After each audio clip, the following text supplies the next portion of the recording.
DCM ಅವರು ತಮ್ಗೆ ಗೊತ್ತಿದೆ, ಅವರು ಸಂಸ್ಕೃತ ಒಂದು ಪಂಡಿತರು. ಅವರೆಲ್ಲ ಸಂಸ್ಕೃತವನ್ನ ಯಾವ ರೀತಿ ಅರ್ಥಿಸ್ಕೊಂಡಿದ್ದೀವಿ ನಿಮ್ಗೆ ಗೊತ್ತಿದೆ. ಅವತ್ತು ಭಗವದ್ಗೀತೆಯನ್ನು ಅವ್ರು ಕೋಟ್ ಮಾಡ್ತಾರೆ, ಮತ್ತೊಂದನ್ನ ಕೋಟ್ ಮಾಡ್ತಾರೆ. ಈಗ ಸ್ವಾಭಾವಿಕವಾಗಿ RSS ನಿಮ್ದೆಲ್ಲನೂ ಕೂಡ ನಮ್ಗೆ ಗೊತ್ತಿದೆ ಅಂತ ಮಾತನ್ನು ಹೇಳಿದ್ದಾರೆ. ಇದರರ್ಥ ಅವರು RSS ಪರವಾಗಿ ಆಗಲಿ ಅಥವಾ BJP ಪರವಾಗಿ ಅವರು ಹೇಳಿದ್ದಾರೆ, ಅದನ್ನು ಕೂಡ ಸ್ಟೇಟ್ಮೆಂಟ್ ಮಾಡಿದ್ದಾರೆ. I am a Born Congress man ಅಂತ ಹೇಳಿ. ನನ್ನ ಜೀವ, ನನ್ನ ಉಸಿರು ಕಾಂಗ್ರೆಸ್ ಐತೆ. ಸೋನಿಯಾ ಗಾಂಧಿ ಅವರು ಮತ್ತು ರಾಜೀವ್ ಗಾಂಧಿ ಅವರು ನನಗೆ ತಾಯಿ ತಂದೆ ಸಮಾನ ಅಂತ ಹೇಳಿದ್ದಾರೆ.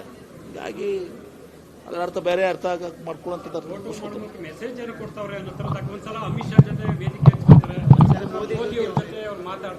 ಏನ್ ತಪ್ಪಿದೆ? ಈಗ ಒಬ್ಬ ಸಚಿವನಾಗಿತ್ತು ನಾವು ಹೋಗಿ ಮೋದಿ ಅವ್ರ ಟೈಮ್ ಕೇಳ್ತೀವಿ.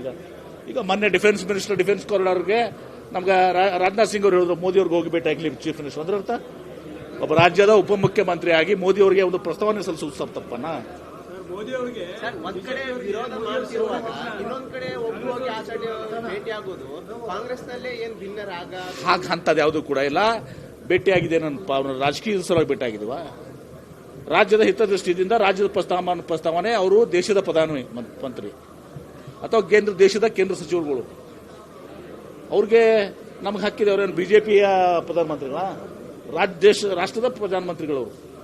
ಹೀಗಾಗಿ ನಮ್ಮ ಬೇಡಿಕೆಗಳೇನಿದಾವೆ ಅದನ್ನ ಉಪಮುಖ್ಯಮಂತ್ರಿಗಳು ಭೇಟಿ ಆಗ್ತಾರೆ, ಮುಖ್ಯಮಂತ್ರಿಗಳು ಭೇಟಿ ಆಗ್ತಾರೆ, ನಾನು ಕೂಡ ಭೇಟಿ ಆಗ್ತೇನೆ. ಅದರಲ್ಲಿ ತಪ್ಪಿದೆ?